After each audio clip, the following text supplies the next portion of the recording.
13 bahasa daerah Indonesia yang punah. 11 diantaranya merupakan bahasa daerah Maluku dan 2 diantaranya merupakan bahasa daerah Papua. Dan pada tahun yang sama pula, ada 4 bahasa daerah Indonesia yang berada pada garis merah kepunahan dan 18 bahasa daerah lainnya yang terancam punah.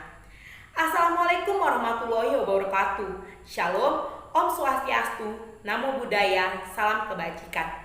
Puji dan syukur kita panjatkan kehadirat Tuhan Yang Maha Esa, karena kasih, berkat, dan kemurahan-Nya lah kita dapat berkumpul secara virtual dalam Liga Bahasa dan Sastra 2022 yang dilaksanakan oleh IKA Dubes Lampung dengan keadaan sehat dan tidak kekurangan suatu apapun.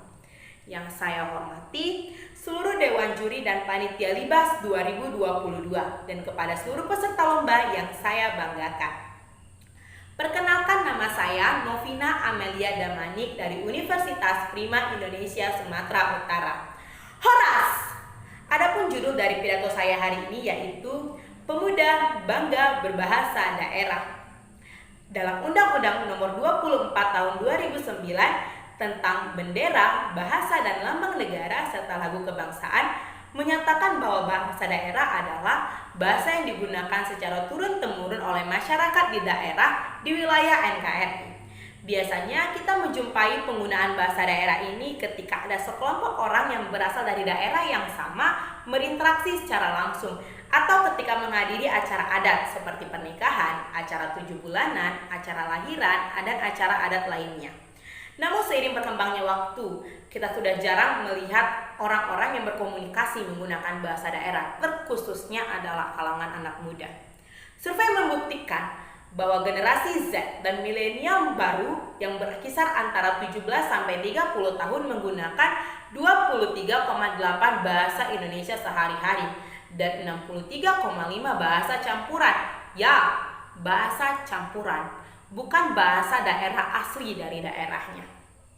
Jika hal ini dibiarkan secara terus-menerus, maka tidak menutup kemungkinan jika di tahun-tahun yang akan datang akan terjadi kembali bahasa daerah yang punah. Suatu bahasa dikatakan punah jika sudah tidak ada lagi penutur atau orang-orang yang berkomunikasi menggunakan bahasa tersebut. Jika saya tanya, mengapa sekarang banyak anak muda yang enggan untuk berbahasa daerah, bahkan tidak tahu bahasa daerah sendiri? Seringkali jawabannya ada dua: arus globalisasi dan kemajuan teknologi. Ini tidak salah, karena dua hal inilah yang membuat kita bebas mengakses informasi secara langsung tanpa adanya batasan ruang dan waktu, yang membuat ketertarikan kita akan bahasa daerah, akan budaya kita sudah hilang. Namun saya tidak akan ungkit tentang dua masalah ini, karena menurut saya ada 4 alasan yang paling penting mengapa kita sebagai anak-anak muda enggan bahkan tidak tahu bahasa daerah kita. Yang pertama yaitu perkawinan campur etnis, yang memutuskan untuk menggunakan bahasa Indonesia sebagai bahasa ibu. Yang kedua, penggunaan bahasa selain bahasa daerah secara terus-menerus, konsisten, dan berulang-ulang. Yang ketiga, urbanisasi dan migrasi. Pendidikan dan pekerjaan adalah alasan utamanya. Sehingga jika seorang melakukan urbanisasi atau migrasi, bahasa aslinya akan teredam dengan bahasa yang baru yang dijumpainya di daerah lain. Terakhir yaitu diri sendiri. Ini adalah masalah yang utama, karena pada kalangan remaja, bahasa daerah dikaitkan dengan kolot, kuno, tidak keren, zaman dulu, serta mirisnya dikaitkan dengan kakek-kakek dan nenek-nenek. Bahkan ada pemikiran yang menyayat hati saya, yaitu masa saya yang generasi Z, yang generasi milenial menggunakan bahasa daerah, nggak keren dong. Zaman sekarang pakai bahasa daerah, bahasa Inggris lah. Di mana-mana pakai bahasa Inggris kok, minimal campurlah sama bahasa Indonesia. Miris bukan? Tapi itulah faktanya. Pemikiran itulah yang terkenal di kalangan remaja, bahkan kalangan muda Indonesia. Dan disinilah saya akan menjelaskan 3 cara yang saya gunakan untuk melestarikan bahasa daerah. Saya menyebutnya dengan 3M: mencintai, meningkatkan, dan mengedukasi. Yang pertama, mencintai bahasa daerah itu sendiri.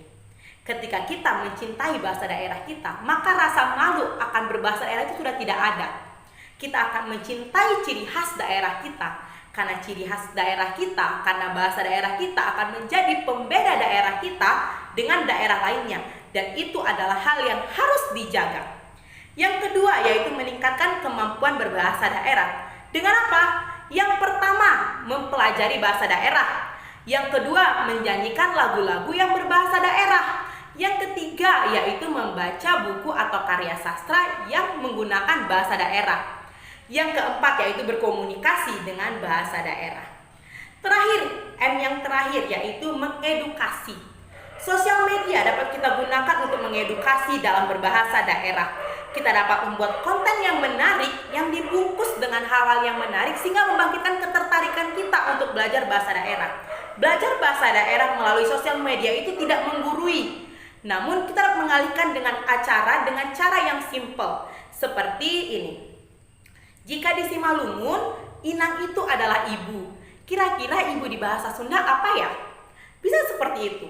Kita memperkenalkan dengan cara yang menarik, sehingga anak-anak muda juga belajar. Tidak memakan waktu yang lama, namun mereka tahu dan paham bahasa daerah mereka masing-masing. Inilah kita yang disebut dengan agen perubahan, agent of change. Kita adalah pemuda yang harus merubah kebiasaan yang identik dengan berbahasa asing menjadi kembali berbahasa daerah.